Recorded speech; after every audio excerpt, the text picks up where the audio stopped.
Walaupun pilkada akan digelar tahun 2024 mendatang, namun beberapa warga di Kota Seribu Sungai sudah ada yang menyatakan siap menjadi orang nomor 1 di Banjarmasin.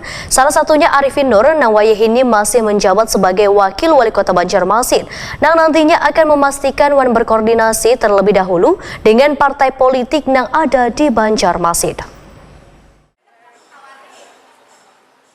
Walaupun pilkada akan digelar pada tahun 2024 mendatang, namun beberapa warga di Kota Seribu Sungai ini sudah ada yang menyatakan siap untuk menjadi orang nomor 1 di Banjarmasin. Salah satunya adalah Arifin Nur yang wayahini masih menjabat sebagai Wakil Wali Kota Banjarmasin.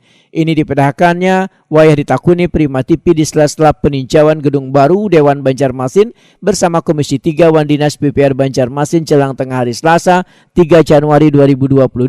Mantan Kepednas PPR Banjarmasin ini menyatakan akan memastikan wan berkoordinasi terlebih dahulu dengan partai politik yang ada di Banjarmasin. Politisi Partai Kebangkitan Bangsa ini pun meminta doa yang terbaik supaya nantinya ada partai pengusung lainnya yang turut bergabung pada kontestasi Pilkada 2024 nanti.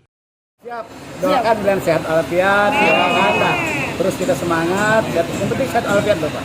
Semangat insyaallah. Tolong dibantu. Nah, itu kan. Kalau periode ini kada kalau Pak. Kalau periode yang ini kada kalau terlalu kan mengawasi proyek.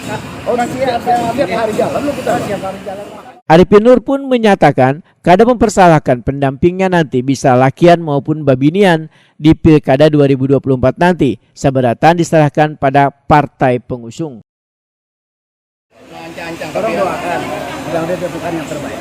Laki-laki perempuan kan boleh Pak Wakil. Laki-laki boleh perempuan kan, asal baik kan. Apa titik maju Pak? Belum ada lagi.